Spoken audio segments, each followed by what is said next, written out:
안녕하세요. 네, 마스터마인드 클럽 북토크에 오신 여러분을 환영합니다. 저는 오늘 리드를 맡게 된 매력 향초이고요. 저는 캐나다에 살고 있습니다. 저희가 오늘 할 책은 먼저 더 리치 혜빈키님께서 소개해 주실 거예요. 우리 혜빈키님은 선교사님으로 계시다가 미국에서 또 RN을 하시다가 또 사업까지 하시는 팔방미인의 팔색조에 유머 광고까지 있으신 분이십니다. 네. 오늘 안 웃겨주시면 안 됩니다. 꼭 웃겨주셔야 합니다. 네. 이거 웃긴 책 아닌데 아무튼 예. 더 리치 부탁드리겠습니다. 네, 안녕하세요. 혜빈킴입니다. 예. 지난주에 제가 체할 것 같아서 경제책 그만하고 이제 한 주 쉬었다가 한다고 해서 그런지 이번 주 한 주 쉬었더니 이번 주에 제가 소개해드릴 책은 키스 캐머런 스미스의 더 리치라는 책입니다. 예. 이 책은 현재 한국에서는 굉장히 이거 목소리 괜찮으세요? 왜 저는 이 소리가 이상하게 울리지요? 예. 목소리 괜찮습니다. 괜찮으세요? 예, 예. 세계 1%의 백만장자들만 알고 있던 10가지 부의 연금술에 대해서 가르쳐주는 책입니다. 예. 우선 이 저자에 관해서 제가 잠깐 말씀드리면 키스 캐머런 스미스라는 이분은 굉장히 흡수적으로 태어나셨어요. 그런데 굉장히 사업가적인 이제 기질이 어렸을 때부터 있었나 봐요. 초등학교 시절에 $10로 만든 시나몬 향 이쑤시개를 팔아서 $20를 벌어요. 그리고 중학교 때는 $3 껌을 대량으로 구매해가지고 친구들에게 되팔아서 $7 50센트를 또 벌어요. 예, 그리고 일찍부터 돈 버는 방법을 깨우친 그는 고등학교 졸업 후에 골프장에서 시급 $5를 받으면서 골프공을 주워서 중고로 팔다가 또 팁을 받고 시급을 $3를 더 벌었어요. 그렇게 열심히 영역을 해서 6대가 됐을 때 백만장자가 됩니다. 그리고 그는 2년간 $100,000를 투자해가지고 전 세계를 다니면서 전 세계 1%의 백만장자들을 만나서 인터뷰를 합니다. 그러고 나서 이 책을 썼어요. 그리고 그가 2년 동안 $100,000를 들여서 전 세계의 부자들을 만나서 얻은 그 1%의 백만장자들이 갖고 있는 성공의 비결을 물어보고 10가지로 딱 그 부의 연금술이라고 단축해 놓은 것이 바로 이 책인데요. 사실 이 책은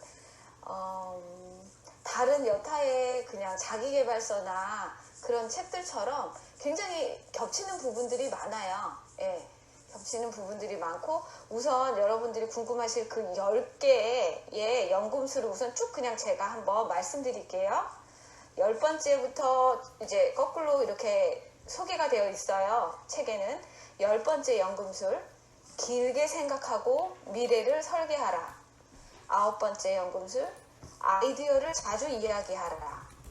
8번째, 변화를 두려워하지 말고 즐겨라. 7번째, 위험을 미리 계산하고 감수하라. 6번째, 끊임없이 배우고 성장하라. 5번째, 수익을 높이는 법을 배워라. 4번째, 항상 감사하며 베풀어라. 3번째, 다양한 수입원을 확보하라. 2번째, 수익의 선순환 구조를 만들어라. 1번째, 잠재력을 깨우는 질문을 하라. 이게 들어보시니까 굉장히 지금 여러분들 이걸 듣고 계신 분들이나 우리 마스터마인드 그룹의 많은 분들이 읽으셨던 그런 자기계발서에서 나왔던 여러 가지 말들이 다 이렇게 굉장히 겹치는 거를 아실 거예요. 근데 저한테 그래서 사실 이 책이 굉장히 쉽게 술술 익히는 그런 자기계발서였어요. 약간 좀 뭐라 그럴까 명언을 너무 이렇게 막 이렇게 계속 이렇게 해놨던 그런 부분도 있어요. 그런데 그래서 아유 뭐야 이거 이렇게 뭐 그냥 이것저것 좋은 말 다 갖다 놓은 거야 여기 뭐 이거 다 아는 건데 뭐 이런 식으로 가다가 저한테 딱 들어오는 두 가지가 있었거든요. 그게 바로 9번째 아이디어를 자주 이야기하라의 파트에 나오는 거예요. 근데 거기에 보면 당신은 사람들을 만날 때 어떤 이야기를 주로 합니까? 당신이 하는 말은 배의 방향키와 같습니다. 당신이 내뱉은 말은 당신의 삶이 어떤 방향으로 나아갈지를 결정합니다.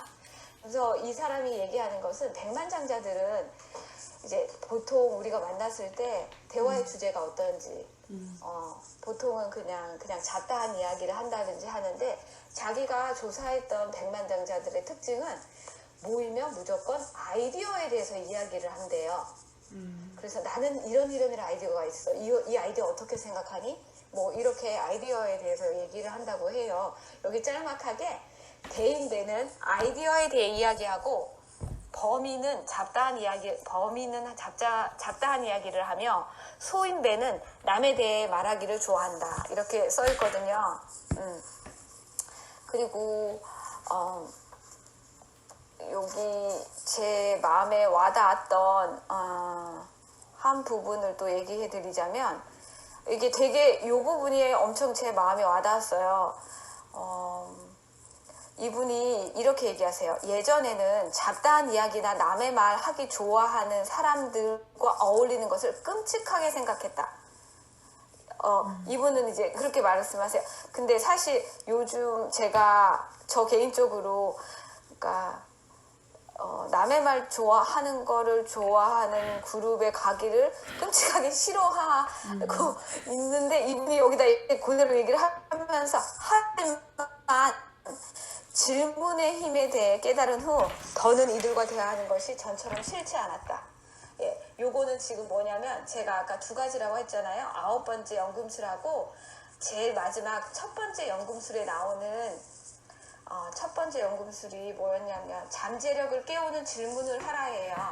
그래서 잠재력을 깨우는 질문을 하라고 이분이 얘기를 하세요. 그러면서 이제 질문의 힘에 대해서 그러니까 너가 그 남의 말을 하는 것이 싫으면 그 얘기의 주도를 그러니까 남의 말을 하는 쪽으로 하지 말고 잠재력을 깨우는 질문 그 그룹에서 그 얘기가 그렇게 돌아갈 수 있는 질문을 너가 먼저 던져서 그런 대화를 같이 하도록 이끌어라. 그런 얘기를 해서 굉장히 마음에 와닿았어요. 근데 이제 이분이 말씀하시는 잠재력을 이끄는 질문이 이제 굉장히 구체적으로 여기 나와 있는데 살짝 알려드릴게요. 이거 굉장히 좋은 방법 같아요. 그래서 여러분들과 나누고 싶어요. 보통 우리가 생각을 할 때 왜 나는 매번 나쁜 일만 생기는 걸까? 이렇게 생각이 들 때 이렇게 바꿔서 질문을 하래요. 지금 내 삶이 내게 어떤 교훈을 가르쳐 주려는 걸까? 그리고 결혼 생활은 왜 이렇게 힘들까? 이렇게 생각이 날 때는 배우자와 더 깊은 관계를 만들려면 어떻게 해야 될까? 이렇게 질문을 하래요. 또는 왜 아이들은 내게 고마워하지 않지? 네, 그거를 아이들에게 나의 사랑을 어떻게 전할 수 있을까? 이렇게 질문을 하고 다이어트는 왜 이렇게 힘든 걸까? 이런 질문이 스스로에게 들 때는 건강을 유지하기 위해 어떤 운동을 할까? 라고 스스로에게 질문을 하는 거예요. 돈을 모으는 게 왜 이렇게 어려울까? 이런 생각이 들 때는 최소 25%의 투자 수익률을 얻기 위해서는 누구한테 물어봐야 할까? 또는 왜 매일 이렇게 스트레스를 받는 거지? 이런 생각이 스스로에게 들 때 마음의 평안을 얻기 위해선 어떻게 해야 될까? 라고 스스로에게 질문을 해보래요. 그래서 이런 잠재적인 질문을 스스로에게 하는 것이 굉장히 너무나 이 책을 읽은 저는 되게 도움이 됐어요. 그래서 여러분들 이 책을 한번 시간 나실 때 읽어보시기를 또 추천드리고 이런 질문들을 스스로에게 매일매일 하다 보면 우리가 잠재력을 키우고 성장하지 않을까 싶습니다. 이상입니다. 네, 감사합니다. 더 리치. 네, 부자들은 어떤 대화를 할지 그리고 질문을 어떻게 할지에 대해서 인사이트를 주셨는데요. 저는 혜빈킴님한테 질문이 있어요. 네, 어떤 질문을 지금 해주시고 싶으세요, 스스로한테? 저에게요? 네. 훅 들어오는 이런 갑작스러운 질문에 지금 상황에 필요한 질문. 지금 상황에 필요한 질문.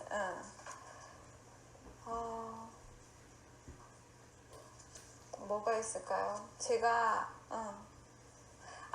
저는 여기서 들었던 얘기 중에 우리 사춘기 아들하고 토닥거릴 때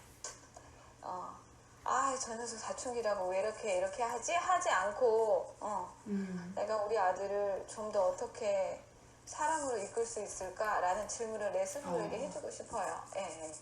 너무 좋네요. 다른 분들 질문이나 코멘트 혹시 있으신가요? 네, 질문이 있는데요. 네. 이 톡슈더 출신 이분이 물론 이제 마인드셋이나 이런 부분은 이제 너무 잘 이해가 되고 다 좋은 말인데 돈을 어떻게 그렇게 벌 수 있었을까요? 그 내용도 있나요? 네네네, 그 내용도 있어요. 예. 그 내용도 있어요. 있는데 제가 너무 그 내용을 설렁설렁 지나갔나 봐요. 예.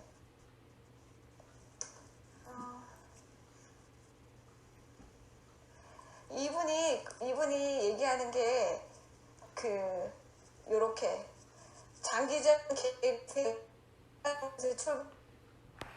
아이디어를 돈으로 바꾸는 법, 다양한 파이프라인을 연결해서 수익을 극대화하는 법. 이분이 비즈니스를 하셨어요. 예. 비즈니스를 하셨고 네. 이분이 어떻게 했는지는 더 리치의 책을 또 다른 통해서 분께서 보시기 바랍니다. 읽어주세요. 제가 왜 감사합니다. 예. 우리 제님 소개시켜주세요. 혜빈키님. 네, 우리 제님은 저희가 익히 알고 있는 경제 언니. 저는 유수진님보다 더 좋아하는 우리의 경제 언니 제님께서 우리에게 오늘 아주 좋은 책, 누구나 들어도 좋을 책을 소개해 주시겠습니다. 네, 제님 나와 소개해 주세요. 네, 감사합니다. 오늘 제가 소개할 책은 잠든 사이 월급 버는 미국 배당주 투자란 책인데요. 저희가 맨 처음에 읽기로 했던 그 리스트에 있었던 책 중에 하나예요.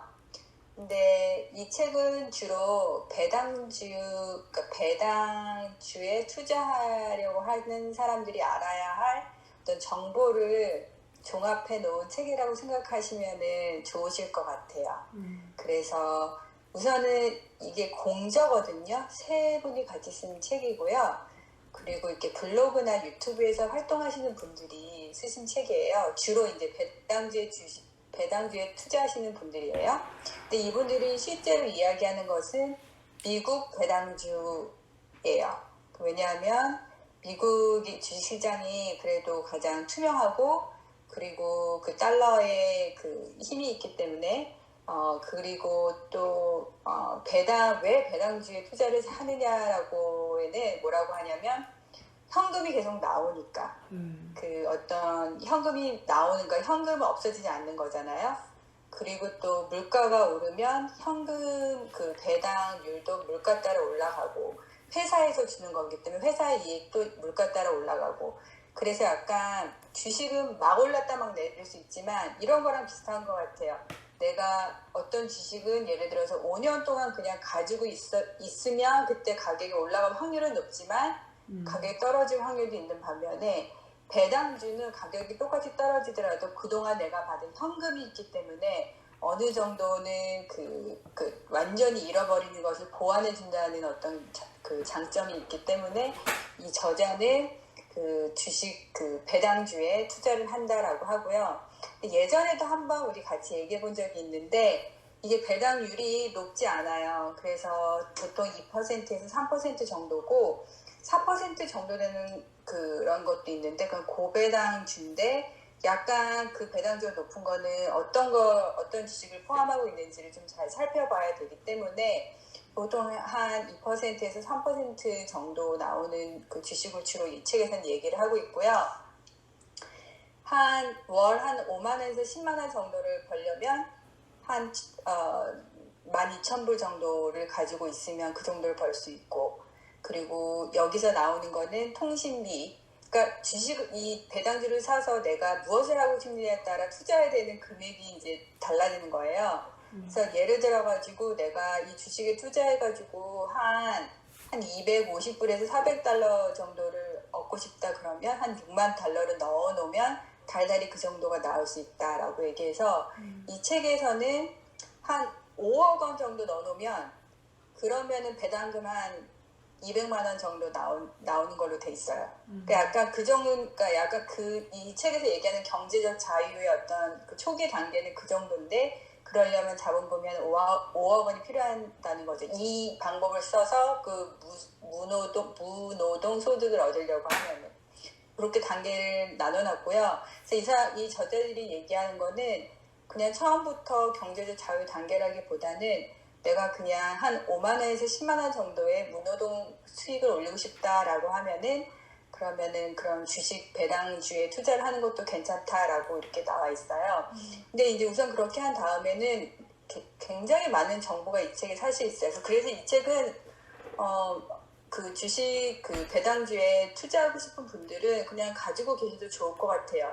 주로 이야기하는 건 뭐냐면 ETF예요. 하나의 주식보다는 배당주 ETF에 대해서 굉장히 많이 이야기하고 있거든요. 근데 이제 그 배당주를 이 사람들이 나눠본 거에 보면 50년 이상 지급해온 미국 기업이 약 26개 정도 되고 25년 이상 배당을 지급해온 기업이 한 53개, 10년 이상 257개, 5년 이상 약 500개 정도가 되거든요. 그러니까 요 그룹의 이 주식을 가지고 ETF를 만들어 놓은 게 굉장히 많다는 거죠. 그러니까 예를 들어서 배당킹이라고 하는 50년 이상 배당 증가한 그걸 가지고 ETF를 만들어 놓은 것도 되게 많고요.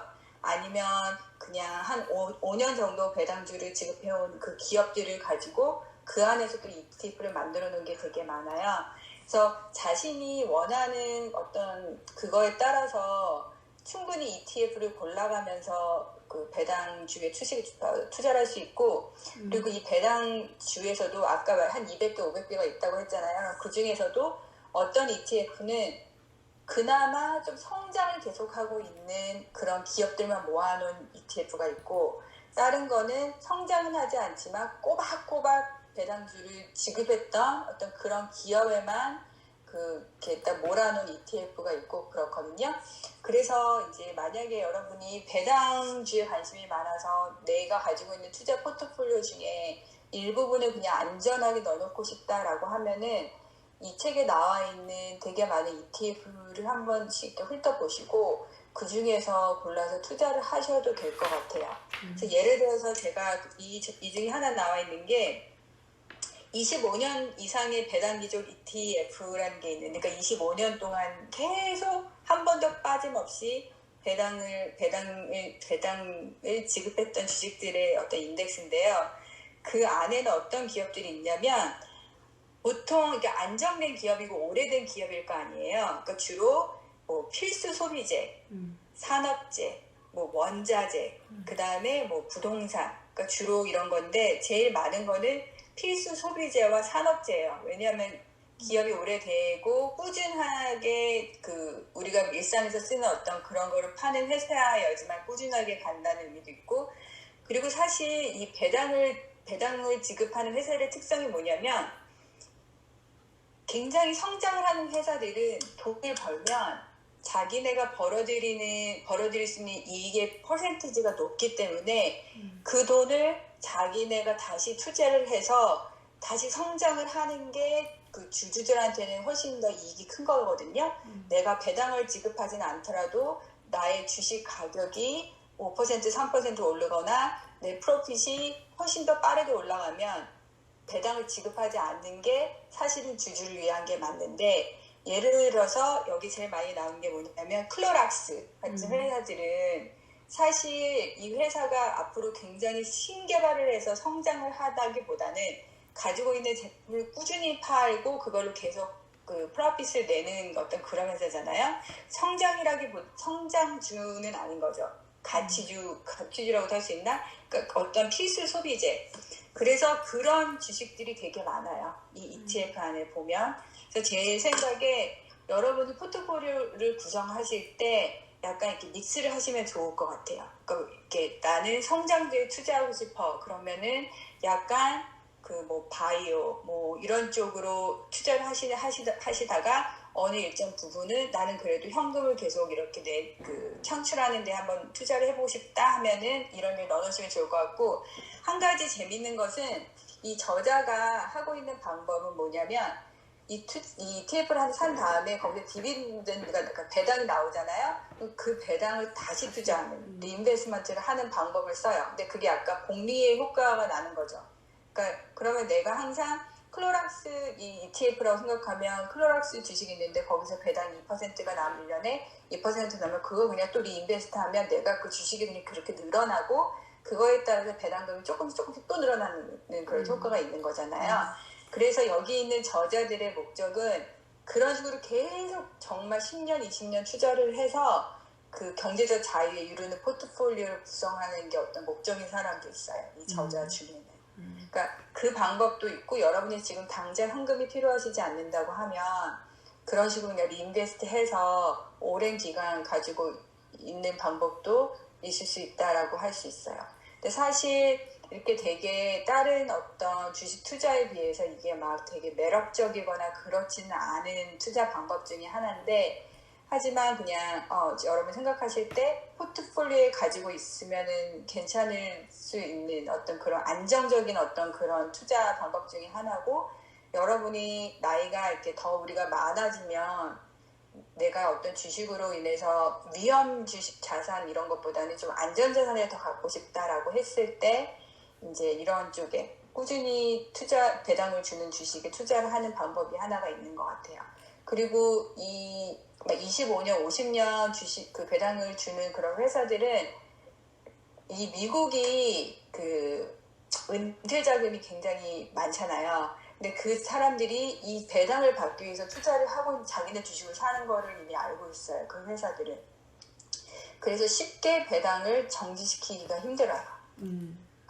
그래서 25년, 50년 이렇게 계속 간다고 생각하시면 됩니다. 그리고 우리가 생각했던 성장주들이 어느 순간이 되면 또 배당주가 되는 경우가 많거든요. 그러면은 어떤 그런 것도 눈여겨보시면 좋으실 것 같아요. 이렇게 되게 성장을 했다가 살짝 그 배당주로 넘어가는 주. 애플도 지금 배당주잖아요. 네. 그런 식으로. 그러니까 그런 쪽에도 좀 관심을 가지시면은 투자하는데 하나 좀 여러분 투자 방법 중에 하나가 돼서 이렇게 그 포트폴리오 구성하실 때 이런 것도 있지라고 생각하시면 될 것 같아요. 그래서 여러분이 만약에 배당주에 관심이 있으시면 그냥 이 책은 사서 한번 훑어보시고 필요할 때 찾아보시면 도움이 되실 것 같다는 생각이 저는 들었어요. 네, 감사합니다. 감사합니다. 네, 제님께 질문이나 코멘트 있으신가요? 질문 없으신가요? 저 할게요, 그러면. 이거 그 돈이 돈을 가져다 준다는 생각이 좀 났어요. 돈이 맞아요. 돈을 만들고, 네, 머니트리 같이. 그 ETF 종목 하나 찝어주세요. 네, 제가 이거 보고서 그 뱅가드에서 봤던 것 중에 뱅가드 디비던드 어프리시에이션 ETF하고 그 다음에 그 하이 디비던드 ETF하고 좀 봤거든요.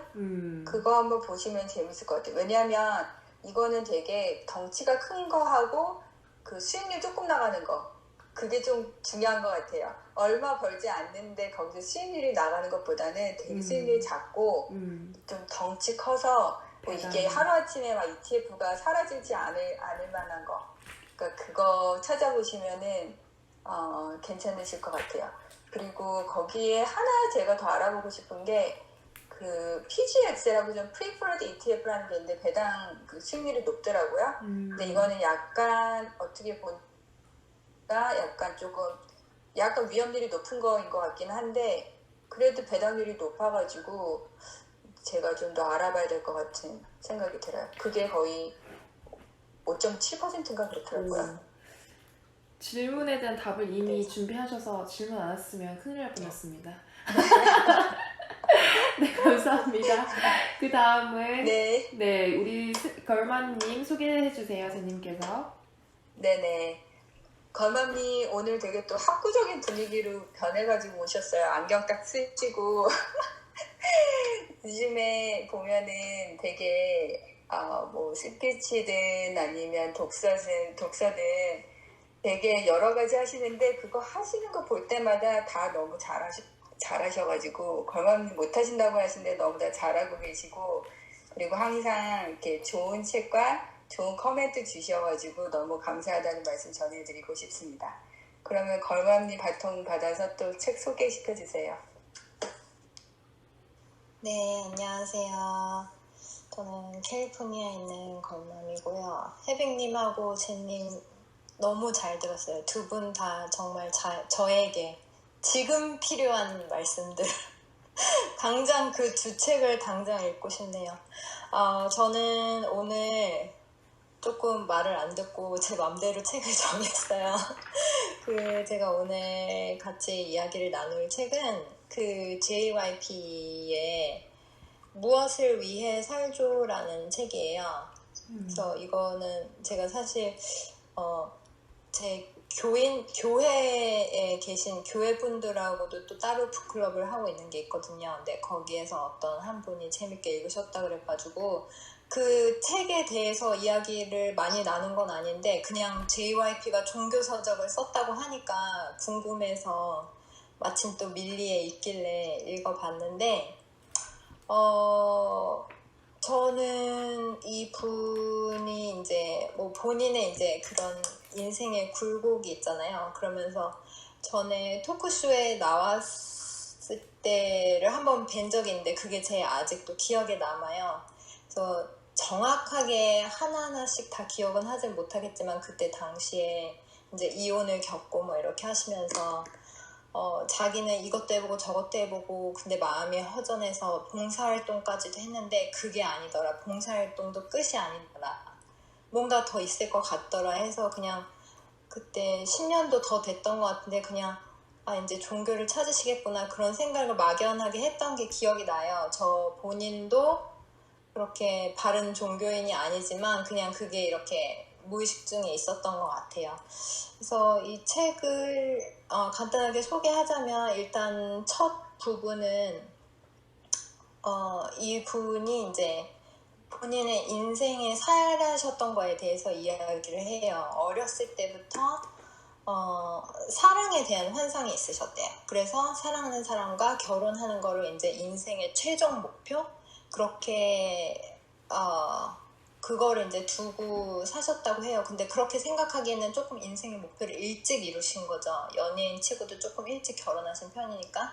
근데 이제 인간의 사랑이 그렇듯 이제 거기에도 그 마침표가 찍히면서 이제 이분이 약간 방황을 하셨던 것 같아요. 그러면서 다시 또 엄청 노셨다고 해요. 그런데 그러면서 이제 인생은 뭔가 이제 여기에 푹 빠져서 거기 이제 생각하시면서 이제 다시 신을 찾게 되고 신을 이제 창조로 연관을 짓다 보니까 신은 이제 본인의 의도는 온갖 여러 신을 다 공부를 하려고 그랬는데 창조를 생각하다 보니까 하나님밖에 안 남더래요. 이제 그렇게 하면서 이제 크리스찬이 된 이야기를 해주셨고 이제 중간 부분에는 이제 이 분이 이제 개인이 리드하는 교회가 있으시더라고요. 그래서 뭐 여기저기서 이분이 뭐 교파가 이렇다 저렇다라고 하시는데 이 책에서는 그 분이 나는 어떤 교파에도 속해 있지 않고 정말 하나님과 성경책만 가지고 최고의 진리를 찾아가는 그런 모임이다. 이 정도까지만 얘기를 하셔요. 그래서 보니까 서울에 하나, LA에 하나 이렇게 있는데 LA에 한번 조만간 가봐야겠어요. 그래서 이제 거기에 대한 이제 지식적인, 교리적인 이런 거를 이제 중간 파트에 써주셨는데 저한테 좀 제 개인적으로 저를 돌아보게 한 거는 마지막에 이제 JYP Ways 이래서 본인이 추구하는 삶, 그리고 본인이 또 크리스천으로 추구하는 삶, 이렇게 이제 본인이 이러이러하게 살고 싶다 이렇게 얘기를 하셨는데, 물론 당연히 이분도 우리처럼 인간이고 하니까 이제 그거는 자기의 바람일 뿐이고 이제 절대 그렇게 본인도 못 살고, 그렇지만 그래도 자기가 추구하는 가치, 가려는 방향 이렇게 거기에 대해서 쭉 이렇게 써 놓으셨어요. 근데 그게 저는 개인적으로 너무 좋더라고요. 물론 여기 계신 분들도 이미 그렇게 살고 계시고 그렇게 살려고 계신 분들인데 이제 비슷해요. 그래서 뭐 건강도 챙기고 뭐 올바르게 살려고 최선을 다해서 노력하고, 진리는 뭔가 이거에 대해서 다른 거, 뭐 인간 뭐 이런 거 최대한 배제하면서 그거에 대해서 접근을 하려고 하시고, 근데 저는 이제 마지막에 결론은, 저는 개인적으로 평생 크리스찬이라고 살았는데 제 뜻하지 않게 이제 제 자신을 돌보게 됐죠. 그냥 호기심에 집어든 책인데, 그래서 저는 이렇게 책을 읽고 나서 이렇게 올바른 걸 추구하고 그래도 다 인간이지만 잘 이렇게 건강하게 살려고 노력하고 진리에 가까우려고 거기에 최선의 목표를 다하는 그런 교회라면 나도 가고 싶다 이런 생각이 드는 거예요. 책을 다 끝났는데. 그래서 LA에도 있어? 곧 가봐야겠는데 이런 생각이 들면서, 그런데 이제 제가 그 시선을 저한테로 옮기면서 나는 어떻게 살았지? 근데 여기서 조금 제가 별로 이렇게 자신 있게 대답을 할 수가 없었어요. 타인들이 저를 봤을 때 제가 크리스천이래, 크리스천 되게 좋은 건가 봐, 이렇게 과연 40 가까이 살았을 때 다른 사람들이 저를 보고 그렇게 느꼈을까? 근데 그 크리스천들도 또 이제 나름 욕을 많이 먹잖아요. 기독교인들이 말해서 혹시 나 다른 사람들로 하여금 그 마음을 느끼게 살게 하진 않았나, 약간 좀 그런 것도 같고. 그래서 저는 이제 여러분들이 아시다시피 그동안 뭐 이렇게 가치관적으로 이렇게 건강하지 못했던 것도 있었고, 그래서 이제 unlearn, relearn 이거를 이제 저는 다시 하고 있다고 저 혼자 생각을 하고 있는데, 이렇게 자기 개발서, 뭐 저 같은 경우는 담당 책이 억만장자 그런 것도 받고, 그게 너무 좋은데 저는 항상 그 마음의 밑바닥에 무엇을 위해서, 왜 그렇게 막, 그 억만장자 같은 경우는 정말 죽도록 일하는 분들이셨잖아요. 그래서 왜 그렇게 죽도록 해서 뭐 할 건데, 저는 그 마음이 늘 이렇게 마음 바닥에 있었어요. 뭐 재테크 뭐 다 좋아, 일하는 거 좋고 올바르게 살고 뭐 건강, 결국에 죽을 건데 왜, 이게 조금 있었는데, 이 책을 읽으면서 저는 거기에 대한 조금 도움을 많이 받았던 것 같아요. 내가 그렇게 살아야 하는 이유는 이제 저는 신을 믿으니까 그렇게 저를 이렇게 창조하신 신을 빛내고 다른 사람으로 하여금 저를 통해서 그 분을 볼 수 있게 그렇게 하기 때문에 그렇게 살아야 하지 않을까, 그렇게 생각을 했어요. 제가 지난주에 어떤 분을 만났는데, 개인적으로 만난 건 아니고 줌으로 만났는데 미용을 하시는 분이세요. 근데 미용을 하시는데 자기 너무 당당하게 저는 미용계의 타이거 우즈예요 이렇게 말씀을 하시는 거예요. 저 진짜 잘해요. 다 미용 배우고 싶으면 저한테 오시면 며칠만 있어도 5년 경력 되는 미용사로 만들어줄 수 있어요. 너무 그렇게 막 말씀을 하시는 거예요. 근데 저는 그렇게 해서, 제가 이렇게 해서 하나님을 드러내고 싶어요 이렇게 말씀을 하시더라고요. 그래서 저는 좀 그런 비슷한 좀 이렇게 정리되는 시간을 가질 수가 있었어요. 그래서 열심히 살고 자기 개발, 뭐 재테크 막 이런 거 하는데, 그 제 마음속에 결국 밑바닥에 있었던 왜 그래야 되는데, 그래서 그렇게 살아서 어쩔 건데 결국 죽을 건데, 약간 이런 마음이 있었는데, 그래서 저는 굉장히 재미있게 읽었습니다. 네, 이상입니다. 네, 감사합니다. 걸맘님. 질문이나 코멘트 있으실까요, 다른 분들?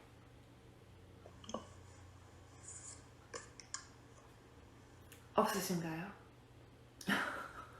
네, 그러면 우리 빅토리아님 소개해 주세요. 네, 우리 비토니아님, 우리 모두의 마음 챙김의 지도자.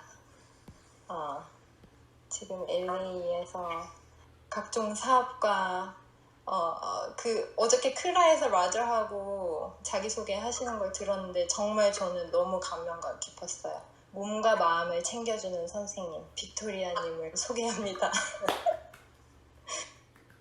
네, 안녕하세요. 네, 빅토리아입니다. 오늘 제가 소개해드릴 책은 조금 심각한 책이에요. 제가 근데 사실은 이 책이 어떻게 그 리스트에 있었는지 살짝 잘 이해가 안 되기는 하는데요. 그러니까 이 책은 제목은 혼돈의 시대 리더의 탄생이라는 책이고요.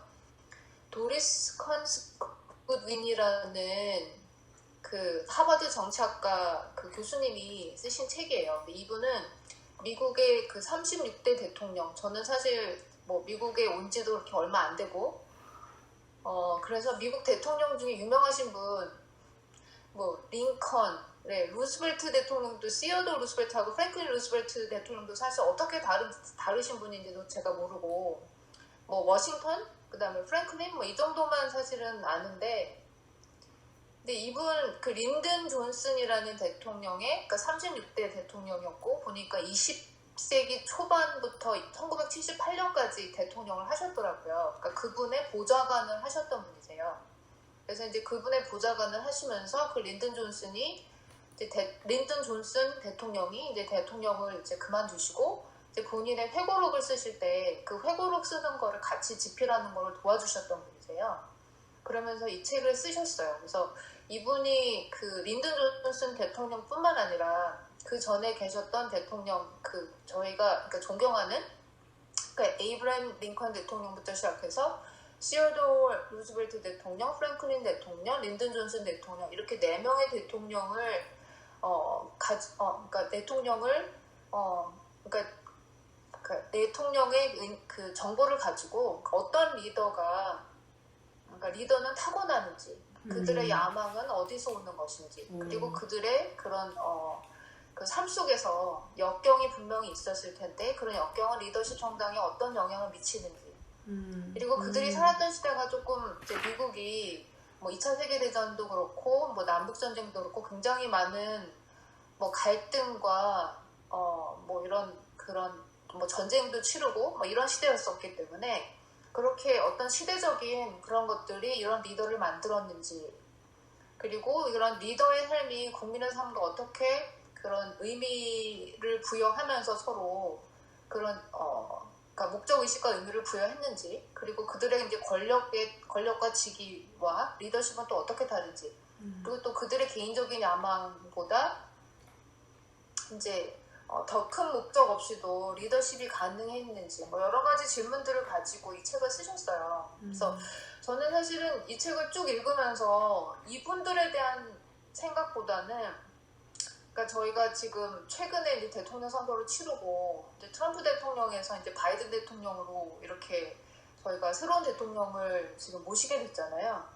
그리고 이제 트럼프 대통령 때 이제 물론 당연히 정치적 성향에 따라서 여러분들이 생각하는 게 다르실 수도 있겠지만 저희가 이제 코로나를 겪으면서 굉장히 이제 그 트럼프 대통령의 민낯을 많이 보게 됐죠.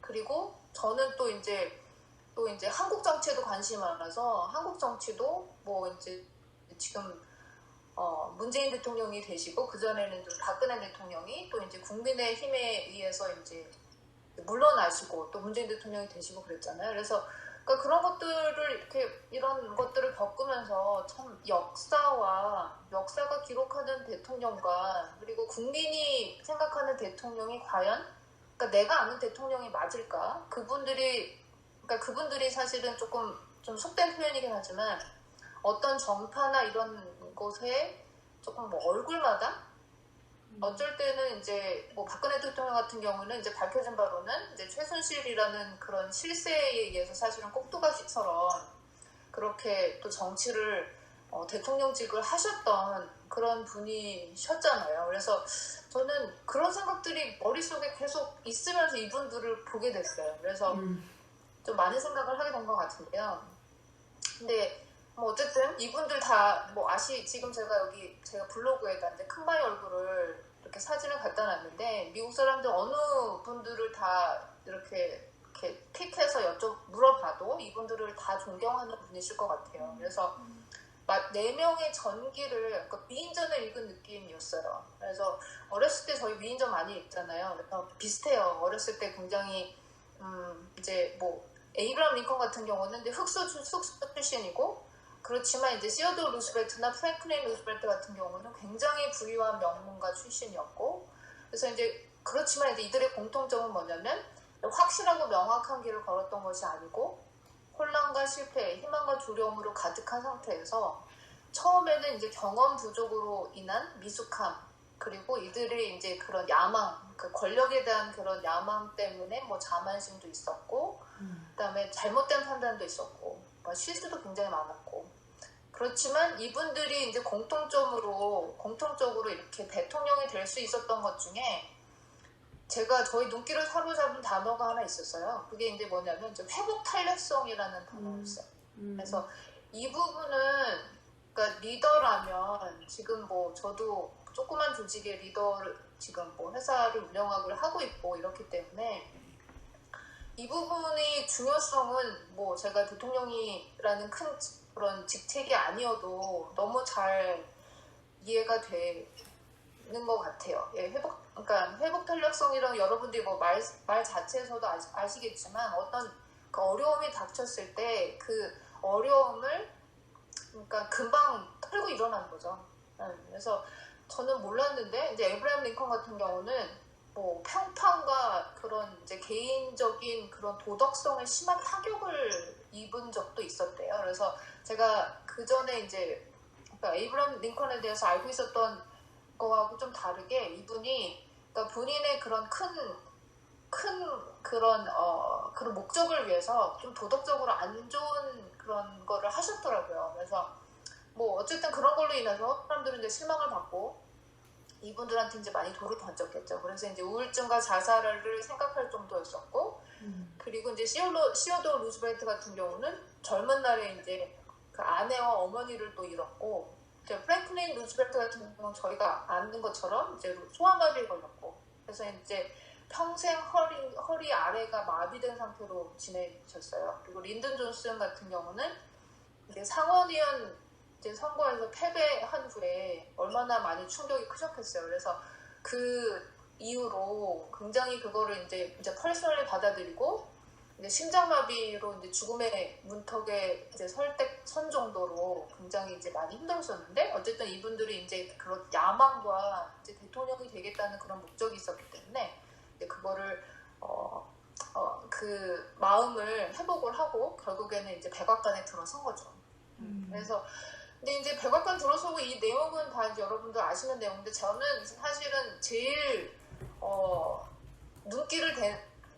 저의 눈길을 사로잡은 대목 중에 또 하나는 마지막 부분이었어요. 그러니까 이들이 삶을 어떻게 마무리했는지. 링컨은 여러분들이 아시는 것처럼 암살되셨죠. 네, 그래서 링컨은 링컨 대통령은 암살되셨고 이제 프랭클린 루스벨트 같은 경우는 지금 저희는 미국이 그 이제 8년 그래서 한 번만 연임이 가능한 걸로 알고 있는데 이분은 이제 4번째 연임에 성공을 하셨던 분이세요. 그래서 그러니까 이분이 워낙 뭐 잘 하셨으니까 국민들이 계속해서 그 용인을 하신 거죠. 그때 이제 2차 세계대전 막 이런 것들을 겪고 전쟁을 마무리 짓고 평화 과정을 준비하던 중이었는데 어쨌든 이분은 대통령직을 수행을 하시다가 승직을 하셨고요. 그리고 시어도어 루즈벨트 같은 경우는 굉장히 젊은 나이, 저는 오바마 대통령이 미국의 최연소 대통령인 줄 알았는데 이분이 최연소 대통령이었더라고요. 그러니까 대통령을 그만뒀을 때가 50세였었고 그 이후로 또 대통령을 해보시려고 노력을 하시다가 이제 그러니까 하시다가 이제 실패하시고 돌아가셨고 이제 린든 대통령이 이제 이분이 이 책을 쓰신 분이 린든 대통령 이제 보좌관이었다 보니까 린든 대통령의 그런 내용이 굉장히 많이 나와요. 근데 제가 그걸 보면서 좀 마음이 굉장히 조금 안 좋았던 게 뭐냐면 이분들이 되게 걱정을 하셨던 게 역사가 나를 어떻게 기록할 것인가에 대한 그런 고민이었어요. 그래서 그거는 사실은 어느 누구도 공감할 수 없는 고민이잖아요. 역사가 나를 어떻게 기록할 것인가?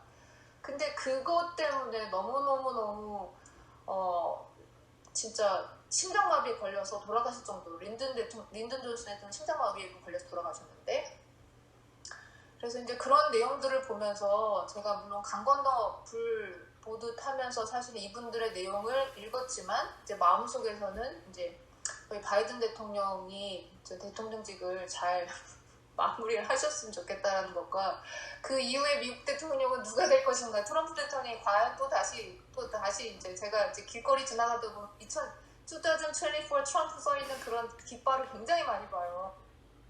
그래서 그게 걱정이 되면서 네, 한국도 걱정이 되고 네, 그러면서 책을 덮었습니다. 그래서 정말 우리가 불평등한 역사를 해결하지 않는다면 불평등한 기회 문제도 극복할 수 없다라는 린든 존슨의 말로 네, 끝내보려고 합니다.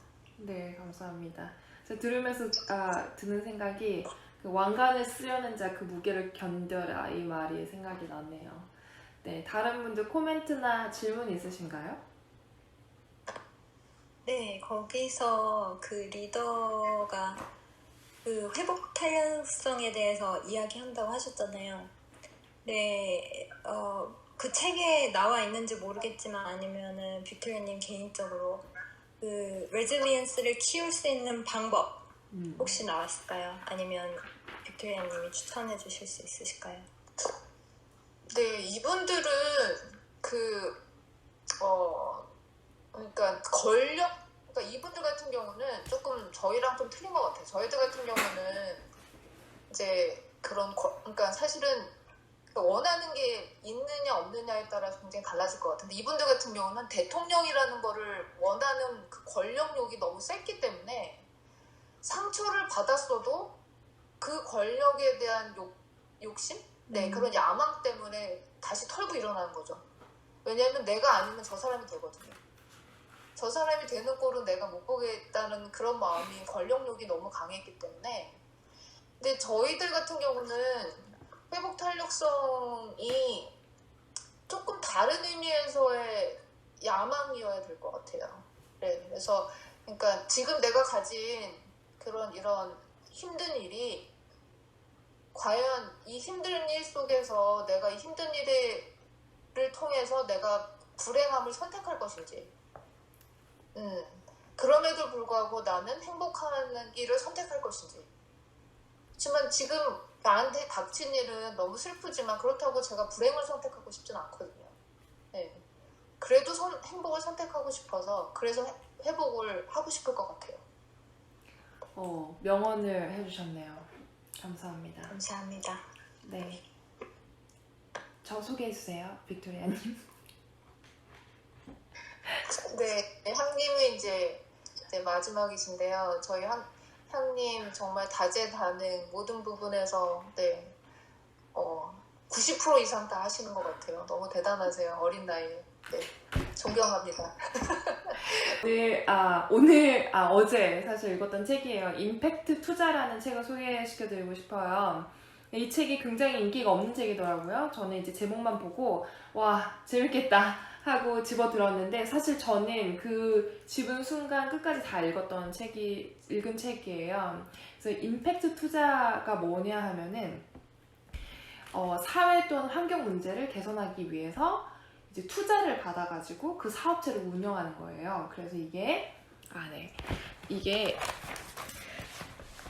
기업뿐만 아니라 비영리 단체에서 투자를 받아서 그 사업들을 수익성을 내면서 동시에 환경 문제와 이제 사회 문제를 개선하는 형태의 그런 사회적 기업들이죠.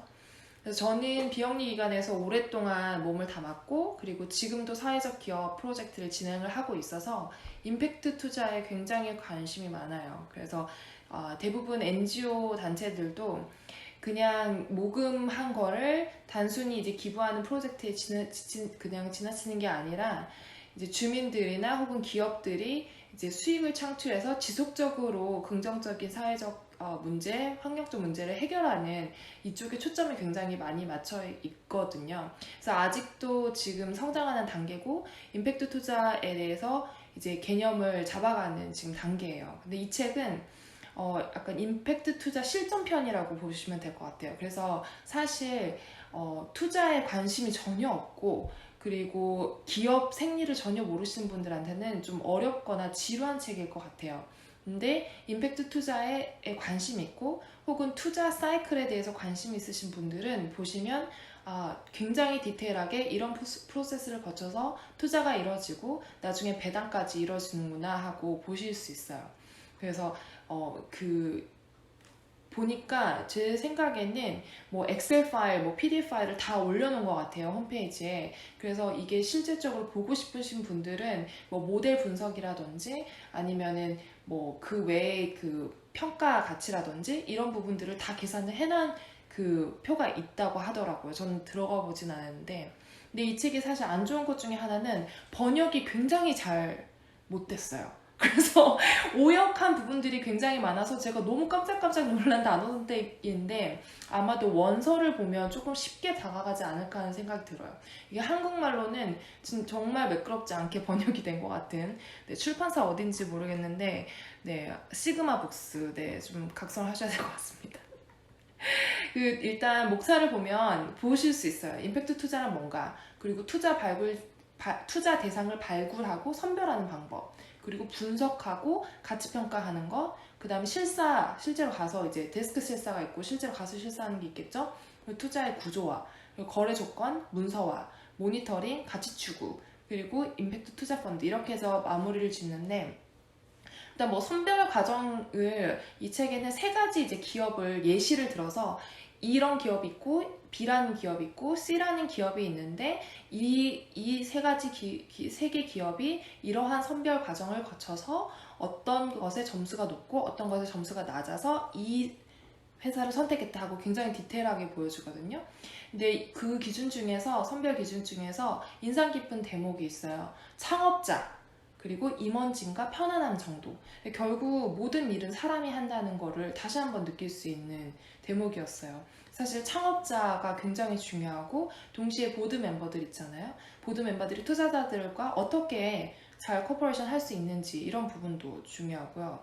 그리고 유엔에서 이제 발행한 HDI, 그 Human Development Index가 있어요. 그래서 그걸 보면서 어떤 국가가 정말 필요한 것인지를 또 선별할 수 있고요. 근데 이게 재미가 없을 수 있어요. 모르는 분야이기 때문에. 저는 굉장히 흥미롭게 봤는데, 일단 이 임팩트 투자를 한 그 기업에서 솔레로라는 기업을 선택했어요.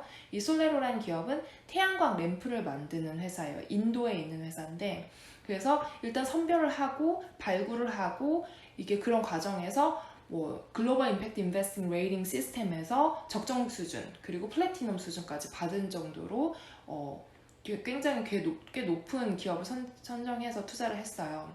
근데 표준 지표를 만드는 거에 7가지가 있다고 합니다.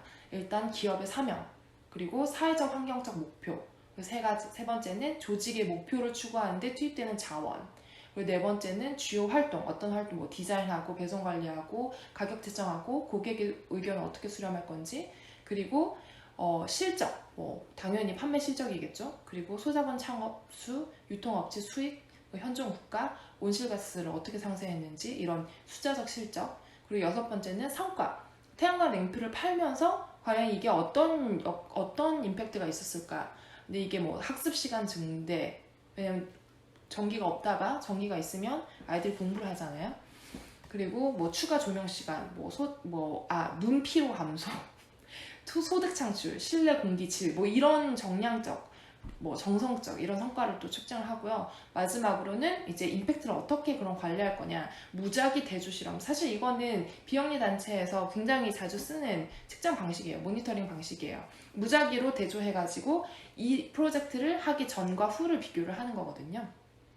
뭐 이렇게 해서 사이클을 쭉 통해가지고 하는데, 이제 마지막으로 문서화를 해야 된다. 뭐 투자할 기업을 정했으면 이 문서를 어떻게 할 것인지, 사실 동업을 하면서 뭐 의가 상하거나 인간관계가 틀어지는 이유가 전부 이런 법적인 문서화를 제대로 하지 않아서이잖아요. 그래서 이 책 안에는 디테일하게 이 부분은 이런 워딩이 있고 이 부분은 이런 워딩이 있고, 이런 실제로 어떤 뭐 문장과 단어를 써야 되는지 예시를 또 제시하고 있어요. 그러니까 빠르게 얘기하면 뭐 매입, 매각, 전환 권리, 선행, 후속 조건, 이사의 보호 조항, 뭐 우선 매수권, 우선 청약권, 뭐 매각권, 이렇게 투자자 관점과 피투자자의 관점에서 이제 설명을 하고 있어요. 그래서 굉장히 이제 실용서 같은 느낌이죠. 네. 그래서 이 저자는 투자는 엄격한 프로세스를 필요로 하는 이제 섬세한 작업이다. 그냥 사람을 보고 투자하고 이렇게 하는 게 아니라 0부터 10까지 전부 측정을 하고 평가를 해가면서 이루어지는 거라고 얘기를 하고, 그리고 임팩트 투자의 사실 제일 어려운 점은 수익이잖아요. 기업은 수익을 내야 되잖아요. 근데 사회적 기업에서 그냥 환경적, 사회적 임팩트만 보고 투자를 할 수는 없잖아요. 그래서 이런 부분에 좀 갭이 있어서 좀 어려움이 따른다, 뭐 이런 얘기를 하고 있습니다. 저는 이제 적용할 점이라고, 사실 이거 보면서 뭐 적용을 할 수는 없겠지만, 빅토리아님하고 저번에 얘기하면서도 얘기했던 부분인데, 저는 자선 사업가가 저의 꿈이에요. 자선 사업가는 여러 형태로 자선 사업이 될 수 있잖아요. 제가 직접 사업을 운영하는 오퍼레이션 주체가 될 수 있고, 혹은 투자할 수 있는 사람이 될 수 있고, 그래서 사실 저는 다 해보고 싶어요. 직접 학교도 만들어서 오퍼레이션도 하고, 동시에 이제 진짜 자본가가 되어서 투자도 하고, 투자처를 발굴하고, 투자처를 만들고, 네, 이런 새로운 꿈을 다시 한번 꾸게 되었습니다. 네, 질문이나 혹시 코멘트 있으신가요? 네. 지금 듣고 블로그 같이 보느라고 네. 많이 말씀하실 때 재밌어가지고. 네. 근데 거기 보면은 임팩트 투자 하시는 분 주변에 계시다고 했잖아요. 네. 그런 실제 자선 사업가 임팩트 투자에 그분은 돈이 수익이 나오냐 안 나오냐인데, 그 어떤 실제 임팩트 투자를 해서 여기 스타트업 하시는 분이 계시다면 좀 예를 들어 주시면 안 돼요? 그러니까 저는 항상 되게 여기에 관심이 많은데 그게 참 쉽지 않을 것 같다는 생각을 많이 했거든요. 맞아요. 사실 우리가 잘 아는 자선 사업가 중에 한 명은 빌 게이츠죠. 이온 뉴스로 오늘 떠들썩하게 네, 빌 게이츠가 빠이빠이를 했습니다. 그래서 이제 멜라니 이제 어떻게 재단이 어떻게 될지도 이제 향후 이제 주목이 되는 부분인데, 그 빌 게이츠야말로 진짜 저희가 정확하게 알 수 있는 자선 사업가죠. 그분은 이제 화장실 개선 사업부터 해가지고 네. 굉장히 많은 돈을 투입하고, 이게 정말 임팩트만 보고 이제 돈을 쏟아붓는 거고요. 그 제가 아시는 분은 이제 투자를 받아가지고 진행하는 게 뭐냐면 콤부차를 만드세요. 근데 그 콤부차가 어디더라? 네팔인가? 네팔에서 받아오는 그 원재료를 가지고 그걸 가지고 만드는 거예요. 그 찌꺼기를 가지고 만드는 거예요. 그래서 그분은 실제로 네팔에 굉장히 오랫동안 사업을 하셨고, 그러니까 비영리 단체로 파견이 돼가지고 오랫동안 일을 하셨고, 그리고 네팔의 실제로 농민들과 일을 가까이 하면서 허브 추출물이라든지 뭐 허브 재배 관련해가지고 그 상품을 한국으로 수출하는 일을 뭐 단체에 속해가지고 일을 하시다가 단체를 나가고 이제 혼자서 이제 창업을 하시는데, 이제 스타트업인데 임팩트 투자를 받아서 진행을 하셨어요. 그래서 콤부차를 제조를 한국에서 해서 한국 내에서 판매하는 것까지 그렇게. 네, 그리고 이제 그분이 저번에 얘기해 주셨는데, 그분도 사실 임팩트 투자를 잘 몰라서 한국의 임팩트 투자 그 에이전시에서 실제로 일을 하면서 그냥 무급으로 일을 하면서 배우셨대요. 어떻게 투자를 받고 네트워크, 사실 네트워크로 거의 형성되는 부분들이 많거든요. 그리고 사업 아이디어 가지고 페이퍼로도, 사실 이 책에서는 철저히 페이퍼 위주로 말씀을 하셨는데, 실제로 일들이 진행될 때 빅토리님께서 잘 아실 것 같은데, 실제로 일이 이루어질 때는 그 창업자의 마인드, 창업자의 생각, 그리고 창업자를 보고 거의 투자를 하는 거잖아요. 그래서 그런 예시는 콤부차를 만드시는 분입니다. 지금 잘 되고 있는지 모르겠어요. 투자를 받으셨는데 리턴을 받으셔야 되잖아요. 인베스트를 했는데. 근데 지금 한국은 약간 그 임팩트 투자는 제가 알기로는 그 그 ROI를 바라고 하는 것보다는 이제 가치, 임팩트에 더 초점을 맞춰서 진행을 하는 것 같더라고요. 네, 저희가 지금 11시가 되었습니다. 네, 오늘도 마스터마인드 북클럽 토크에 참여해주셔서 감사드리고요. 한 분씩 돌아가면서 one word, 기억하고 싶은 혹은 인상에 남았던 한 가지 단어만 공유해주세요. 우리 땡큐님. 3분만 있다가. 네네, 제가 먼저 할게요. 네, 혜빈님. 제가 먼저 하는 이유는 아까 빅토리아님께서 질문해 주셨는데 제가 사람이 참 책을 읽으면서 자기가 별로 관심이 없다고 생각하는 부분은 너무 그냥 아무 생각 없이 그냥 그 월드를 그냥 읽어버리나 봐요. 예. 아까 얘기하신 머리가 하얀 거예요. 이 사람 도대체 뭐 해서 돈 벌었더라? 그 생각이 나면서. 예. 그래서 제가 여기 봤더니 그 사람은 그때 맞아. 이거 했지? 그 생각이 나는 거예요. 프레온 가스 자동차에 들어가는 골프장에서 월급쟁이 하다 이제 프레온 가스를 팔고 그걸 하다 중고 가구를 팔다가 나중에는 결혼하고 나서 같이 부동산을 했어요. 예, 그래서 이제 뭐 5만 불, 7만 불, 그 다음에 부동산을 해서는 2, 3년 안에 7채의 집으로 순자산 100만 불을 만들었답니다. 예, 이런 걸로 돈을 벌었었어요. 예. 그리고 제가 아까 저는 그 블로그에 저 제목으로 써놨던 한 가지 월드를 말하라면 당신이 하는 말이 곧 당신의 미래다. 예. 그래서 저희가 말을 주의해야겠습니다. 이상입니다. 네, 자유롭게 해주세요. 네, 저는 이렇게 얘기할 것 같아요. 생각하라. 역사가 너를 어떻게 기록할 것인가. 명언 제조기 지금 명언이 엄청 쏟아져 나오고 있습니다. 그 다음 분들 좀 부담되시겠는데요? 그 다음 부담 해주세요. 네, 매는 아이고. 먼저 가세요. 저는 그냥 매는 일찍 말자고. 저는 그냥 책 제목 질문으로 다 여쭤보고 싶어요. 무엇을 위해 살죠?